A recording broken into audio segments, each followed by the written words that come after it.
Ya tenemos contacto con Pín Montaz, quien es el presidente secretario general del Partido Comunista de la República Dominicana, el PAC-OREDO, a quien queremos darle de nuevo las gracias por permitir nosotros tener ese contacto con él, por ser el programa prácticamente exclusivo de él, es la segunda vez que lo tenemos acá, nosotros aquí en Nueva York, él está en la República Dominicana.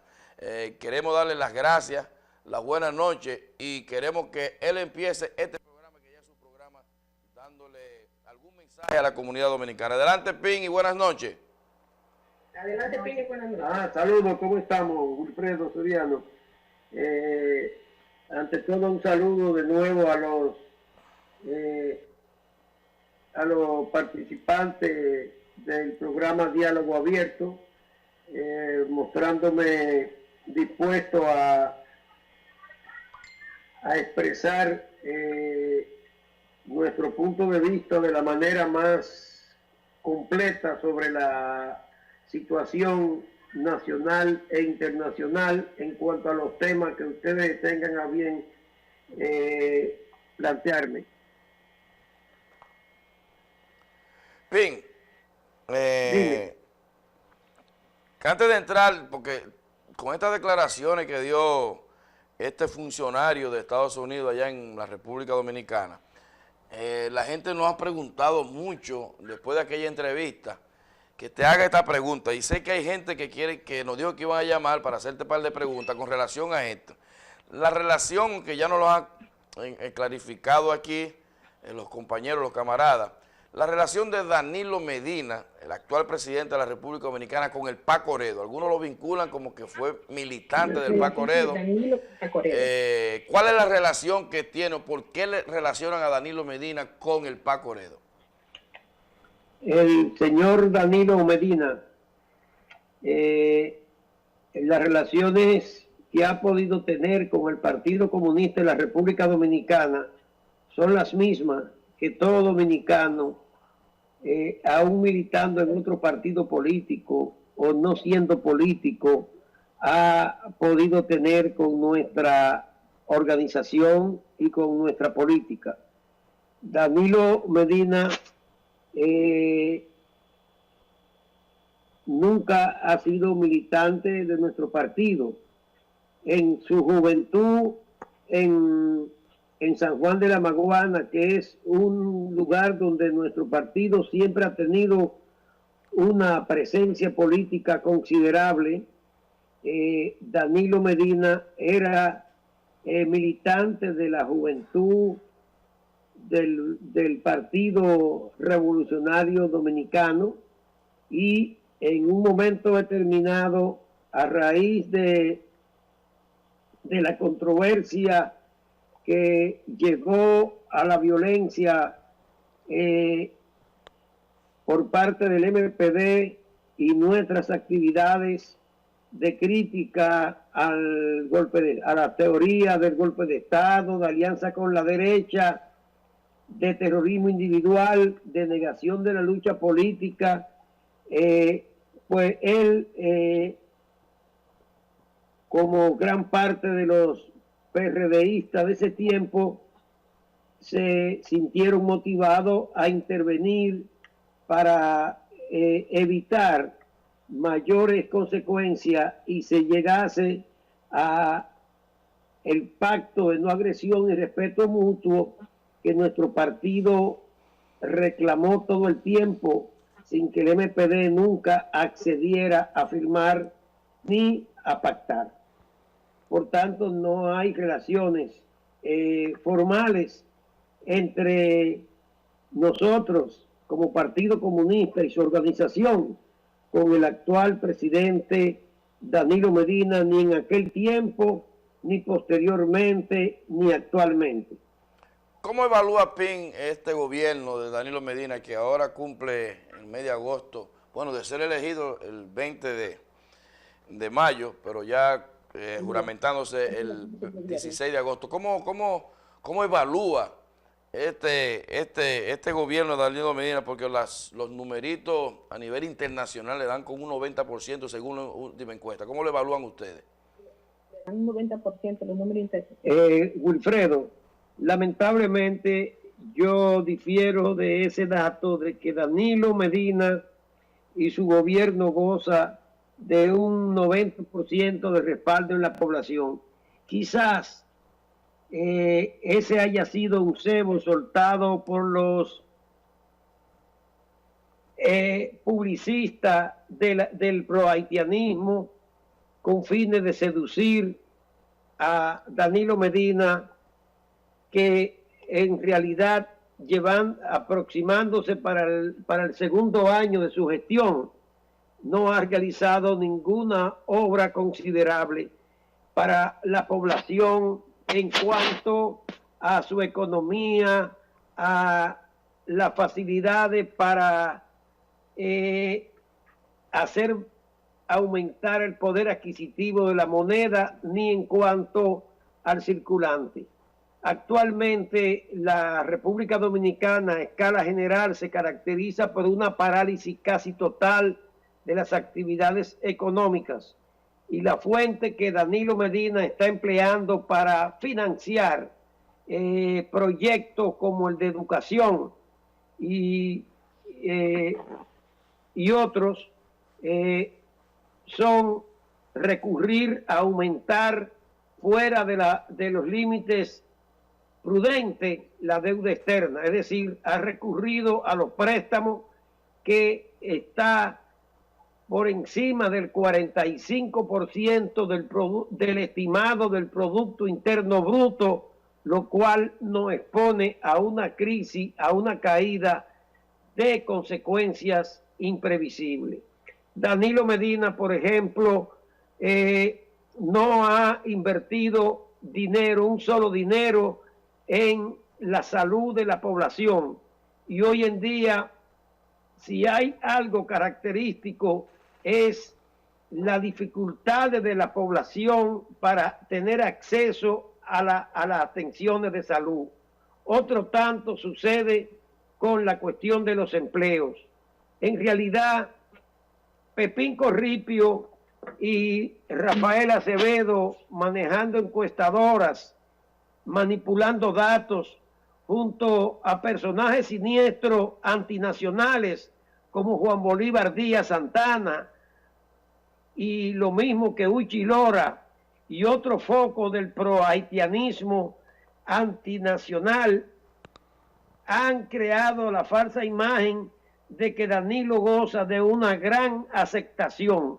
No obstante, si se penetra profundamente en la población, como nosotros permanentemente estamos en contacto con ella, nos damos cuenta que es otra, muy diferente de la realidad.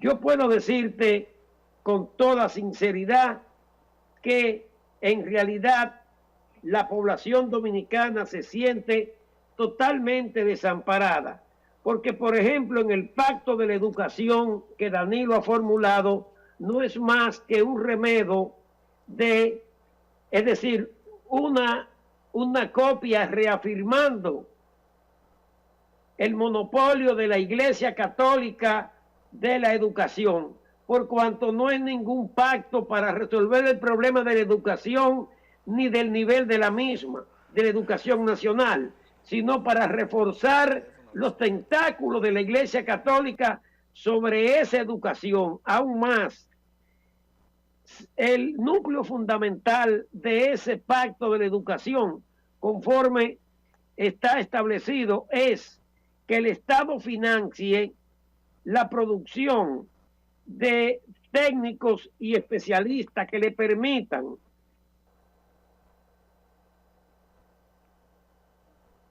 ¿Se frizó ahí? Bueno, recuerda que estamos en Skype. Parece que ahí o se cayó, se frizó. Vamos a tener contacto de nuevo. ¿Lo tenemos de nuevo?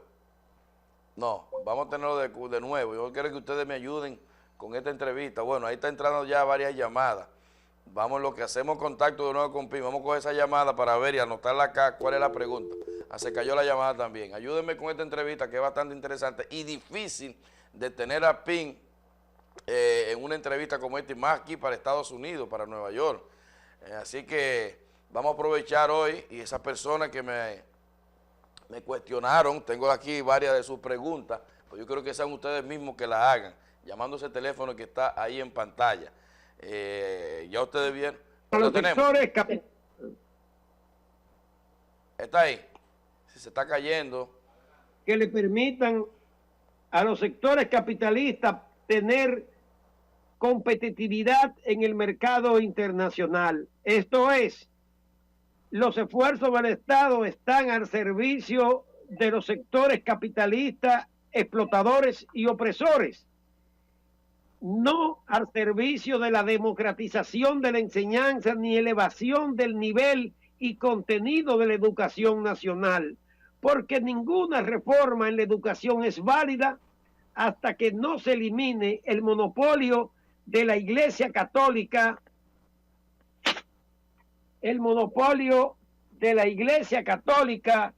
sobre la educación que le otorga el concordato. Quiero decir lo siguiente, además, en materia de la educación. Da pena que todavía, hablándose del pacto de la educación, la Iglesia Católica persista en negar la educación sexual en las escuelas como parte del Programa Nacional de Educación Estatal. En República Dominicana, a causa de la falta de educación sexual, se producen casos escandalosos de niñas de 10, 12, 13 años en estado de gestación, o sea, preñada, o bien llena de enfermedades que no es posible que se llegue a ese punto si hubiese un programa de educación sexual.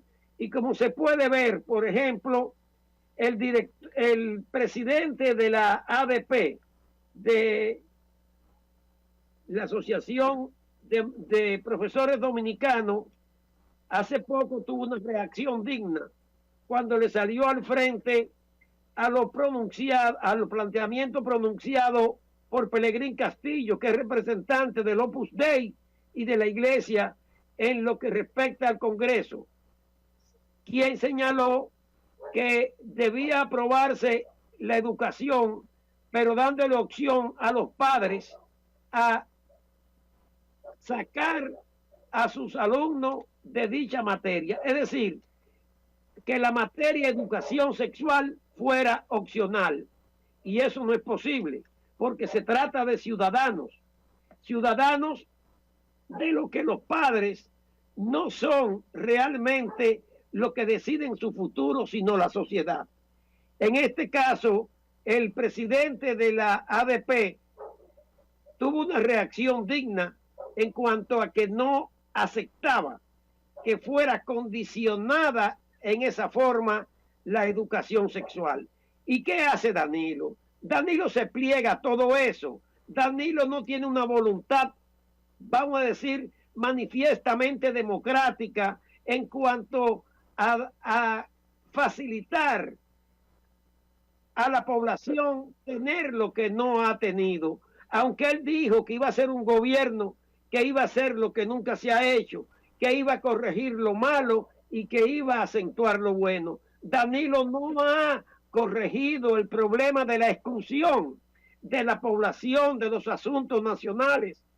Como te puedo decir que se reafirma en el caso del proyecto de ley que él promete hacer con respecto a la naturalización de los haitianos.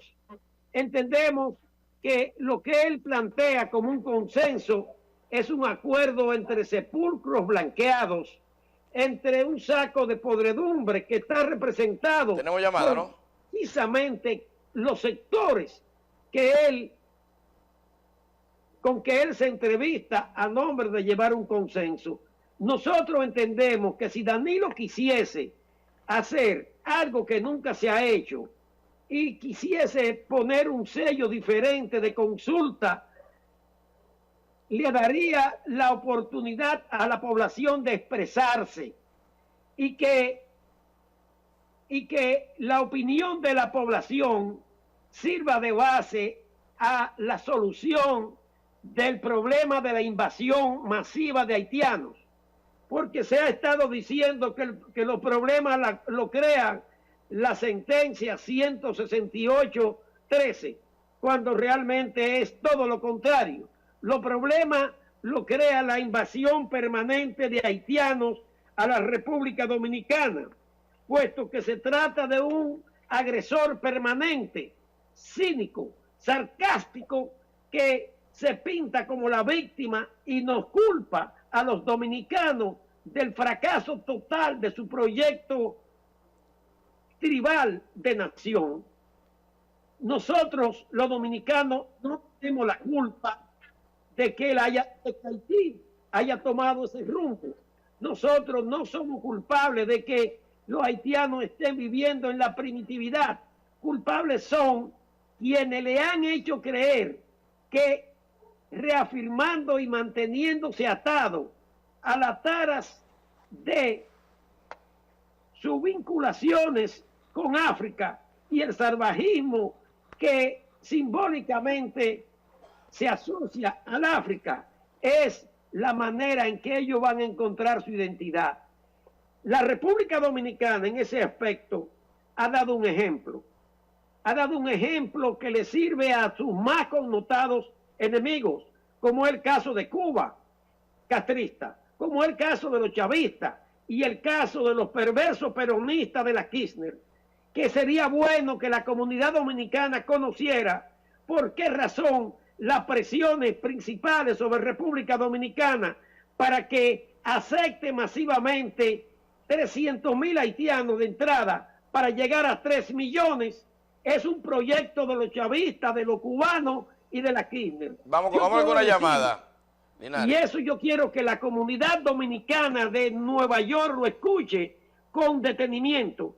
Cuba carece de la historia patriótica, de la lucha por la nación, de la lucha por la libertad y la democracia que República Dominicana ha escrito desde hace más de 500 años. Cuba carece de historia de lucha contra la esclavitud. Cuba carece de historia de lucha por la independencia nacional, porque yo reafirmo que la independencia de Cuba se la dio Estados Unidos al salir triunfante de la guerra hispano-norteamericana. Y por esa razón el primer gobierno cubano no se establece en el 1898, sino en el 1902, cuando se produce el primer gobierno cubano y junto con la enmienda Platt, que le da prácticamente la tutoría, le da prácticamente la posición del colonialismo español al imperialismo norteamericano. Es más, a eso se debe que la bandera cubana sea una copia fiel de la bandera del estado de Texas. Se han inventado muchas mentiras contra República Dominicana, pero cuando en este país se proclama por primera vez la República, que es quien lo hace Ciriaco Ramírez durante la guerra contra Ferrán, en la primera década del año del 1800, en Cuba lo que había era una esclavitud monda y lironda. Cuando se declara ya formalmente la Constitución de la República Dominicana en el 1821, Cuba era un cementerio en cuanto a la esclavitud. Cuando se produce la lucha de los dominicanos contra la opresión y explotación esclavista nacional haitiana sobre la República Dominicana, en Cuba no se pensaba en lucha por la independencia. Cuando se logra la segunda independencia nacional del 1844, en Cuba no se conocía lo que era independencia, ni se pensaba en eso, ni tienen quien la represente.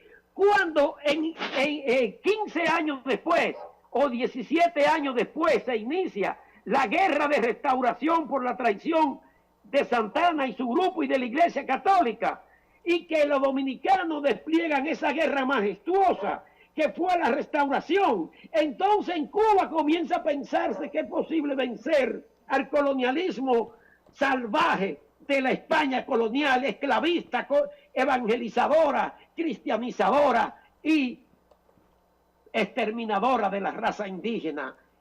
Por eso es bueno que se sepa que cuando Cuba se dice que obtiene su independencia, que en el 1898 ya República Dominicana tenía más de medio siglo de vida republicana, y se ha querido desconocer eso. Por eso Cuba insiste en igualarnos a Haití, porque de esa manera ellos logran alcanzar una estatura histórica que no tienen, que no poseen. En Cuba no hay en Cuba, por ejemplo, el único que de los indígenas, para que tú veas, que participa en la lucha anticolonialista es Atuey, porque va de aquí a allá. En Cuba no hay un Enriquillo, ni hay un Lemba. Y eso se produce apenas a principios del siglo XVI. En Cuba no hay resistencia de los esclavos, como tampoco lo hubo en Haití. Oye bien, en Haití no hubo resistencia de los haitianos en el siglo que va del 1700 a el momento de su declaración de independencia, porque la esclavitud en Haití se elimina por una decisión de la metrópoli, porque Francia decreta la abolición de la esclavitud, no porque los esclavos haitianos hayan desplegado lucha histórica en reclamo de libertad alguna. Esa es una mentira de Raúl Castro, de Praismar y de todos los haitianófilos. Es una monstruosidad. En cuanto a la parte de Venezuela, quiero decirte lo siguiente. Nosotros estamos editando y estamos transmitiendo el opúsculo de Carlos Mar sobre Bolívar. Y eso le pone los pelos de punta a cualquiera. Bolívar asaltó a Francisco de Miranda para entregárselo a los colonialistas españoles, atado de pie y mano, y lo matan. Y a consecuencia de eso, Bolívar recibe del jefe de la ocupación colonial española en Venezuela el pasaporte que le permite viajar a las Antillas Menores. O sea, Bolívar es, como ya he dicho reiteradas veces, y como lo decía Mar, el Napoleón de la retirada, el Napoleón de la huida, el que nunca le dio combate ni siquiera a Páez, porque cuando tuvo que enfrentarse a Páez salió huyendo, cuando tuvo que enfrentarse a Santander salió huyendo. Se dice que Bolívar simpatiza con los haitianos. Extraña ironía de la historia, porque nadie más racista que Bolívar, nadie más racista que Bolívar.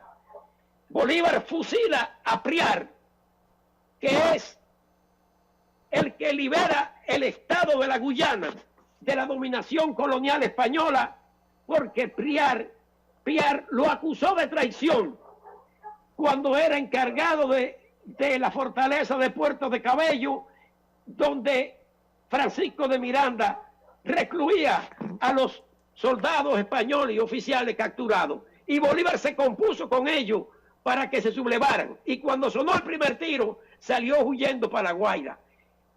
Y son esos soldados, esos oficiales, quienes, reforzando las tropas españolas diezmadas, logran vencer a Francisco de Miranda. Cuando Francisco de Miranda llega a La Guaira, Bolívar le dice que qué va a hacer. Él dice que me voy a embarcar para Inglaterra, para reemprender la lucha. Quédese aquí, mi comandante en jefe.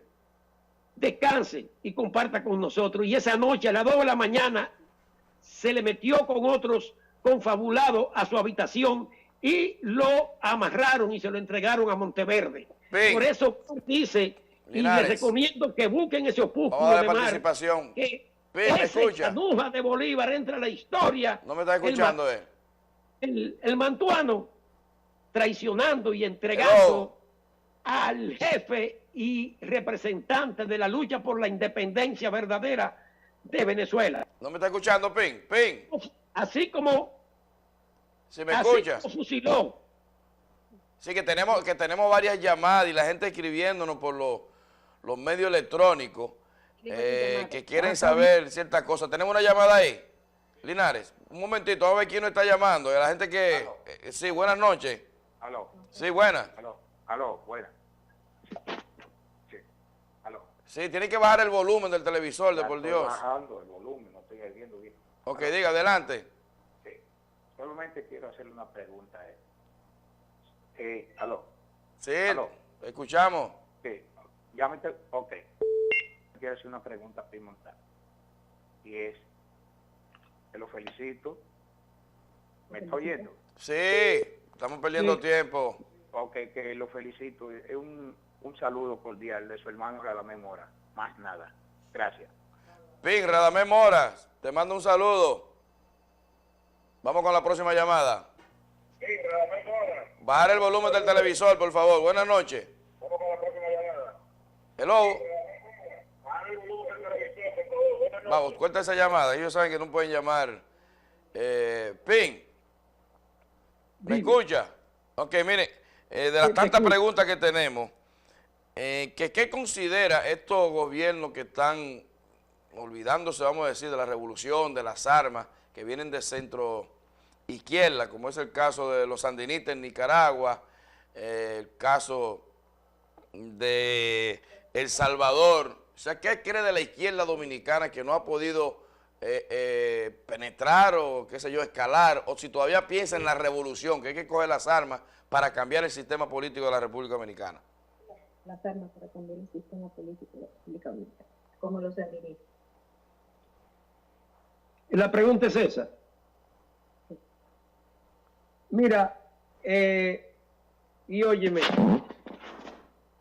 el que aquellos hayan tomado ese camino y pueda decirse que han tenido relativo éxito, no es punto de partida para juzgar el por qué en República Dominicana no se ha avanzado, porque extrañamente puedo decirte que el nivel y el contenido de la concepción que pueda tener el Farabundo Martí, que puedan tener los sandinistas, no es ni más ni menos que el punto de vista que ostente y exhiban los gobiernos del PLD o de cualquier organización de derecha de este país. Por tanto, se habla de triunfo, pero ¿de qué triunfo? Además, se ha olvidado, y ese ese oyente o televidente olvida que nosotros somos un Estado nacional en media isla, que que los países Nicaragua, El Salvador, están ubicados en Centroamérica, que están vinculados hacia arriba con México, que es parte de Norteamérica, y para abajo con Sudamérica. O sea, es un terreno que prácticamente equidistante de dos continentes. Nosotros somos una isla. El país, Santo Domingo es una isla, Santo Domingo es una isla, donde hay dos repúblicas. Haití, que ocupa una tercera parte del territorio de la isla, y República Dominicana, que ocupamos la 2/3 partes de la isla. La situación de República Dominicana no es para seguir patrones de los cubanos, porque si ese señor que hace esa pregunta se pone a pensar, hace un recuento histórico, se va a dar cuenta que aquí, en esta tierra, se han intentado más de una docena de insurrecciones resultando fallidas.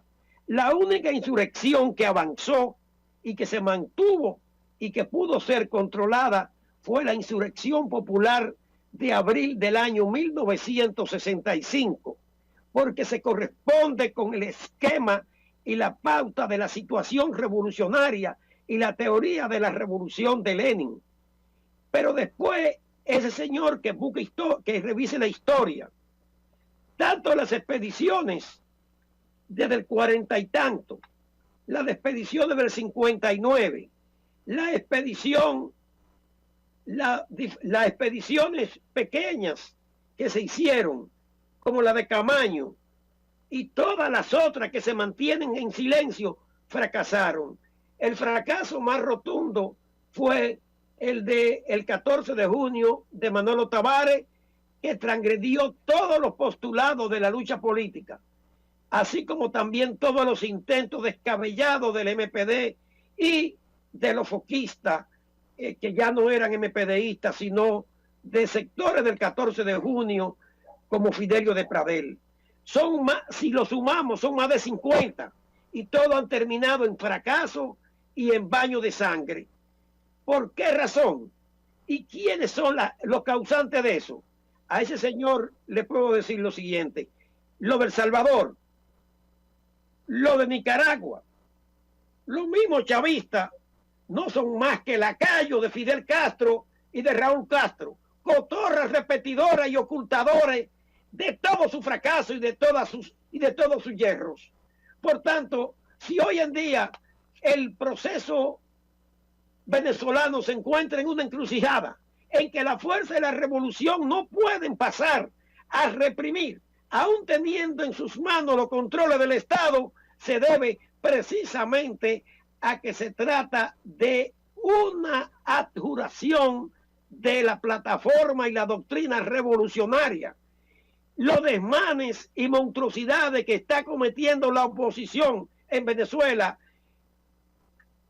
si hubiese sido en este país, tú puedes estar seguro que la Fuerza Armada Conservadora Dominicana le hubieran dado hace tiempo un baño de sangre. No tiene un periodista. Hecho de que la revolución bolivariana venezolana no pueda reprimir las transgresiones brutales a la Constitución, a las libertades y el derecho al tránsito y a la vida de los venezolanos, demuestra que esa revolución está al borde de su fracaso. Bien, ya estamos terminando. Y tenemos una pregunta del periodista Johnny Lora, que nos lo hace a través de Facebook. Él dice, escúchala bien: en los tiempos del secuestro del coronel norteamericano Donald Crowley, efectuado por el MPD, ¿sabe Pim Montaz si el periodista Juan Bolívar Díaz estaba ligado al movimiento popular de MPD? Y en ese caso, ¿qué piensa el señor Montaz de lo que se comenta en los círculos políticos, que Juan Bolívar Díaz es ahora el principal operativo de la USAID en la República Dominicana, o sea, la agencia internacional? ¿Está Juan Bolívar Díaz ligado al secuestro o con el MPD cuando Donald Crowley? Bueno, Juan Bolívar Díaz Santana y sus familiares, a excepción de Miriam Díaz Santana, estuvieron vinculados todo el tiempo al MPD y a la gente de Fafa, así como también a la gente de Coquito, a los llamados corecatos, que luego pasó a representar el movimiento de Camaño. Eso es conocido de todo el mundo. Y fue expulsado de ese grupo por entender que tenía íntimas vinculaciones con la embajada norteamericana.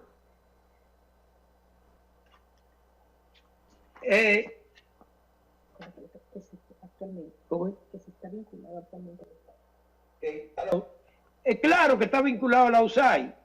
Claro, Juan Bolívar, Participación Ciudadana y todo el grupo de agentes como Finjus, que forman parte de la alianza de la Iglesia Católica de la Ucamaima y Agripino con la USAID, con la Embajada Americana, son el grupo al que pertenece Juan Bolívar Díaz y el equipo de 1+1, como el Opus Dei.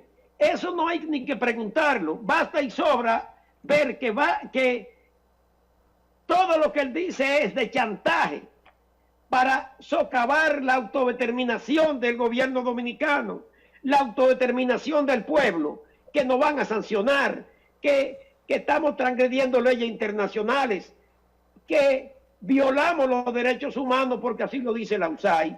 Pero la USAID y Estados Unidos tienen moral para hablar de violación de los derechos humanos. ¿Tiene acaso moral Estados Unidos para hablar de derechos humanos cuando ha creado esa carnicería que se llama Irak?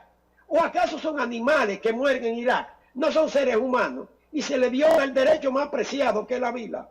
¿Acaso lo que está haciendo Estados Unidos implementando en Siria no es una carnicería?